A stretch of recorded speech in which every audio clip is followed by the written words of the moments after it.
ವಿಶ್ವಪ್ರಸಿದ್ಧ ನಂದಿ ಗಿರಿಧಾಮ ವೀಕ್ಷಣೆ ಮಾಡಲು ದೂರದಿಂದ ಜನ ಬರೋದು ಸಹಜ. ಆದರೆ ಸ್ಥಳೀಯರು ಸಹಸ್ರಾರು ಸಂಖ್ಯೆಯಲ್ಲಿ ಅದೇ ನಂದಿ ಗಿರಿಧಾಮವನ್ನು ಪ್ರದಕ್ಷಿಣೆ ಮಾಡೋದು ಇಲ್ಲಿ ಪ್ರತಿ ವರ್ಷ ನಡೆಯುವ ಒಂದು ಸಂಪ್ರದಾಯ. ಆಷಾಢ ಮಾಸದಲ್ಲಿ ನಂದಿ ಗಿರಿ ಪ್ರದಕ್ಷಿಣೆ ಮಾಡಿದರೆ ಸಾಕ್ಷಾತ್ ಶಿವನನ್ನೇ ದರ್ಶನ ಮಾಡಿದಷ್ಟು ಪುಣ್ಯ ಎಂಬ ನಂಬಿಕೆ ಇರುವ ಕಾರಣ ನಂದಿಗಿರಿ ಪ್ರದಕ್ಷಿಣೆ ಮಾಡಲಾಗುತ್ತದೆ.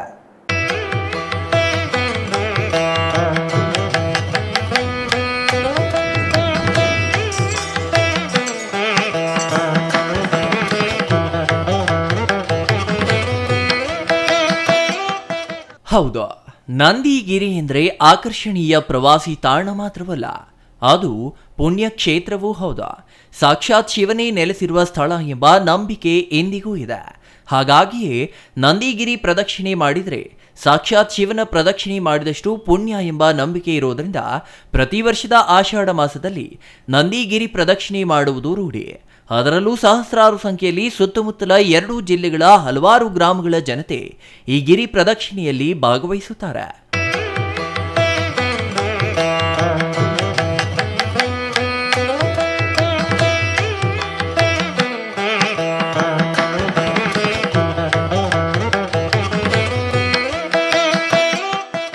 ನಂದಿಗಿರಿಧಾಮ ಚಿಕ್ಕಬಳ್ಳಾಪುರ ಜಿಲ್ಲೆ ವ್ಯಾಪ್ತಿಗೆ ಮಾತ್ರ ಸೇರಿದ್ದಲ್ಲ, ಬದಲಿಗೆ ಬೆಂಗಳೂರು ಗ್ರಾಮಾಂತರ ಜಿಲ್ಲೆಯ ವ್ಯಾಪ್ತಿಗೂ ಒಳಪಟ್ಟಿದೆ. ಉಭಯ ಜಿಲ್ಲೆಗಳ ವ್ಯಾಪ್ತಿಗೆ ಸೇರಿದ ದಿಬ್ಬಗಿರಿ, ವಿಷ್ಣುಗಿರಿ, ನಂದಿಗಿರಿ, ಚನ್ನಗಿರಿ ಮತ್ತು ಸ್ಕಂದಗಿರಿ ಸೇರಿ ಚಿಕ್ಕಬಳ್ಳಾಪುರ ಪಂಚಗಿರಿಗಳ ನಾಡು ಎಂಬ ಖ್ಯಾತಿಗೆ ಪಾತ್ರವಾಗಿದೆ. ಅಲ್ಲದೆ ಪ್ರಸಿದ್ಧ ಟ್ರೆಕ್ಕಿಂಗ್ ತಾಣವಾಗಿರುವ ಸ್ಕಂದಗಿರಿ ಇದೇ ಪಂಚಗಿರಿಗಳ ಸಾಲಿಗೆ ಸೇರಿದ. ಈ ಎಲ್ಲ ಗಿರಿಗಳಿಗೂ ಧಾರ್ಮಿಕ ಹಿನ್ನೆಲೆ ಇರುವುದು ವಿಶೇಷ. ಶಿವಪುರಾಣಕ್ಕೂ ಈ ನಂದಿ ಗಿರಿಧಾಮಕ್ಕೂ ಅವಿನಾಭಾವ ಸಂಬಂಧವಿದೆ. ಈ ಪ್ರದೇಶದಲ್ಲಿ ಶಿವ ನೆಲೆಸಿರೋ ನಂಬಿಕೆ ಈ ವ್ಯಾಪ್ತಿಯ ಜನರಲ್ಲಿ ಬಲವಾಗಿ ಬೇರೂರಿದೆ. ಇಂತಹ ಧಾರ್ಮಿಕ ಹಿನ್ನೆಲೆಯುಳ್ಳ ನಂದಿ ಗಿರಿ ಪ್ರದಕ್ಷಿಣೆ ಮಾಡಿದರೆ ಶಿವನ ದರ್ಶನದಷ್ಟೇ ಪುಣ್ಯ ಎಂಬ ನಂಬಿಕೆ ಸ್ಥಳೀಯರಲ್ಲಿದೆ. ಈ ಹಿನ್ನೆಲೆಯಲ್ಲಿ ಸುಮಾರು 20,000ಕ್ಕೂ ಹೆಚ್ಚು ಜನ ಇಂದು ಗಿರಿ ಪ್ರದಕ್ಷಿಣೆ ಮಾಡಿದ್ರ. ಅದರಲ್ಲೂ ಆಷಾಢ ಮಾಸದ ಕೊನೆಯ ಸೋಮವಾರದಂದೇ ಈ ಗಿರಿ ಪ್ರದಕ್ಷಿಣೆ ಮಾಡುವುದು ವಿಶೇಷ. ಸಾವಿರಾರು ಸಂಖ್ಯೆಯಲ್ಲಿದ್ದ ಸ್ಥಳೀಯ ಭಕ್ತರು ಭಜನೆ ಮತ್ತು ಶಿವನಾಮ ಸ್ಮರಣೆಯೊಂದಿಗೆ ನಂದಿಗಿರಿ ಪ್ರದಕ್ಷಿಣೆ ಮಾಡಿದ್ರ. ಇಂದು ಮುಂಜಾನೆ ಭೋಗನಂದೀಶ್ವರ ದೇವಾಲಯದಲ್ಲಿ ವಿಶೇಷ ಪೂಜೆ ಸಲ್ಲಿಸಿದ ನಂತರ ಗಿರಿ ಪ್ರದಕ್ಷಿಣೆ ಚಾಲನೆ ನೀಡಲಾಯಿತು. ನಂದಿಗಿರಿಧಾಮದ ಜೊತೆಗೆ ದಿಬ್ಬಗಿರಿ, ವಿಷ್ಣುಗಿರಿ, ಚನ್ನಗಿರಿ ಮತ್ತು ಸ್ಕಂದಗಿರಿಧಾಮಗಳ ಪ್ರದಕ್ಷಿಣೆಯನ್ನು ಮಾಡಲಾಯಿತು. ಮುಂಜಾನೆಯಿಂದಲೇ ಪ್ರದಕ್ಷಿಣೆಯನ್ನ ಭಕ್ತಾದಿಗಳು ನೆರವೇರಿಸಿದ್ರ. ಚಿಕ್ಕಬಳ್ಳಾಪುರ, ಬೆಂಗಳೂರು ಗ್ರಾಮಾಂತರ ಮತ್ತು ಕೋಲಾರ ಜಿಲ್ಲೆಗಳಿಂದಲೂ ಗಿರಿ ಪ್ರದಕ್ಷಿಣೆಗಾಗಿ ಭಕ್ತರು ಪ್ರತಿ ವರ್ಷ ಆಗಮಿಸುವುದು ರೂಢಿಯಾಗಿದ್ದು, ಸುಮಾರು 20,000ಕ್ಕೂ ಹೆಚ್ಚು ಜನರು ಇಂದಿನ ಗಿರಿ ಪ್ರದಕ್ಷಿಣೆಯಲ್ಲಿ ಭಾಗವಹಿಸಿದ್ರ.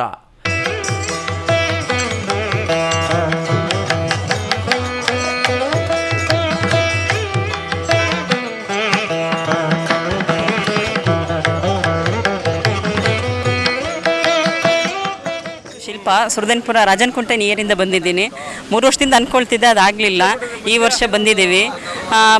ನಂದಿಯಿಂದ ಪ್ರಾರಂಭ ಮಾಡಿದ್ವಿ. 18 ಕಿಲೋಮೀಟ್ರ್ ಇದೆ ಅಂತೆ. ಆಲ್ಮೋಸ್ಟ್ 10 ಕಿಲೋಮೀಟರ್ಸ್ ರೀಚ್ ಆಗಿದ್ದೀವಿ. ಇಲ್ಲಿ ಮಜ್ಜಿಗೆ ಕೊಡ್ತಿದ್ರು. ಇಲ್ಲಿ ನಂದಿ ಕಣಿವೆ ಬಸವಣ್ಣನ ದರ್ಶನ ಮಾಡಿಕೊಂಡು ಈಗ ಮುಂದೆ ಜರ್ನಿ ಮಾಡಬೇಕು ಏನೋ ಅಂದ್ಕೊಂಡು ನಡೀತಾ ಇದ್ದೀವಿ. ಅದು ಸಕ್ಸಸ್ ಆದರೆ ನೆಕ್ಸ್ಟ್ ಇಯರ್ ಮತ್ತೆ ಬರೋಣ ಅನ್ನೋದು ಗೋಲ್ ಇದೆ.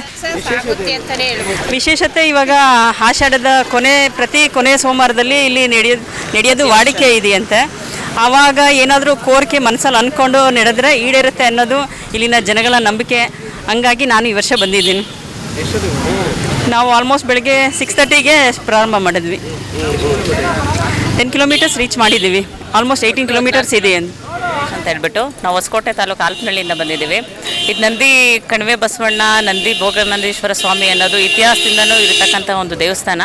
ಆದರೂ ಇಲ್ಲಿ ಒಂದು ನಂಬಿಕೆ ಏನಪ್ಪ ಅಂತಂದರೆ, ಬಸವಣ್ಣ ಅನ್ನೋದು ಇದಾನೆ. ಹಿಂದೆ ಇತಿಹಾಸದಲ್ಲಿ ಯಾವಾಗೂ ನಡೆದೋಗಿರ್ತಕ್ಕಂಥ ಒಂದು ಸಮಯ ಸಂದರ್ಭಗಳನ್ನು ಇವಾಗಿನ ಜನ ಕೂಡ ನಂಬಿಕೆ ಅನ್ನೋದು ಇರೋದ್ರಿಂದ ಈ ಪ್ರದಕ್ಷಿಣೆ ಅನ್ನೋ ಕಾರ್ಯಕ್ರಮವನ್ನು ಏರ್ಪಡಿಸಿದ್ದಾರೆ. ಈ ಪ್ರದಕ್ಷಿಣೆ ಅನ್ನೋದು 80 ವರ್ಷಗಳ ಇತಿಹಾಸ ಹೊಂದಿದೆಯಂತೆ. ಬಟ್ ನಮಗೆ ಇತ್ತೀಚೆಗೆ ಗೊತ್ತಾಗಿರ್ತಕ್ಕಂಥ ಈ ವಿಷಯ. ಅದಕ್ಕೋಸ್ಕರ ನನ್ನ ತಂಗಿಯವರು ಒಂದು 5 ವರ್ಷದಿಂದ ಬರ್ತಾ ಇದ್ದಾರೆ ಪ್ರದಕ್ಷಿಣೆ ಬರೋದ್ರಿಂದ ಏನು ಯೂಸ್ ಆಗುತ್ತೆ ಅಂತಂದರೆ ಆರೋಗ್ಯಕ್ಕೂ ಒಳ್ಳೆಯದು. ಹಾಗೆ ಮಾನಸಿಕವಾಗಿ ನಾವು ನಂಬಿದ್ರೆ ನಮ್ಮ ಮುಂದಿನ ಪೀಳಿಗೆ ಸಹ ದೇವರು ಭಯ ಭಕ್ತಿ ಹಿರಿಯರು ಅನ್ನೋ ಒಂದು ನಂಬಿಕೆ ಮೂಡಿಸ್ಕೊಂಡು ಬರ್ತಾರೆ ಅನ್ನೋ ಒಂದು ವಿಶೇಷವಾದ ವಾಡಿಕೆ ಇದೆ. ಅದಕ್ಕೋಸ್ಕರವಾಗಿ ನಾನು ಪ್ರದಕ್ಷಿಣೆ ಕಾರ್ಯಕ್ರಮದಲ್ಲಿ ಪಾಲ್ಗೊಂಡಿದ್ದೀನಿ. ಇಲ್ಲಿ ಇರ್ತಕ್ಕಂತಹ ಜನಗಳು ಸಹ ಅದೇ ರೀತಿಯಾಗಿ ಪ್ರೋತ್ಸಾಹವನ್ನು ಕೊಡ್ತಾರೆ, ಹುರಿದುಂಬಿಸ್ತಾರೆ.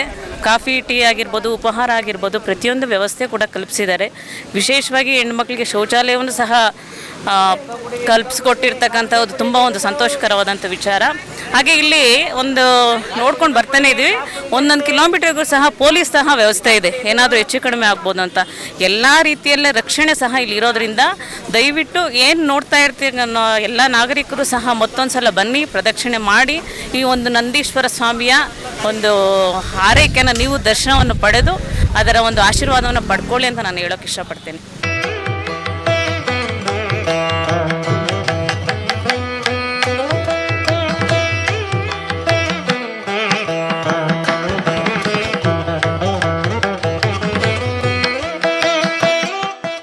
Praveen, CTV news, Chikkaballapur.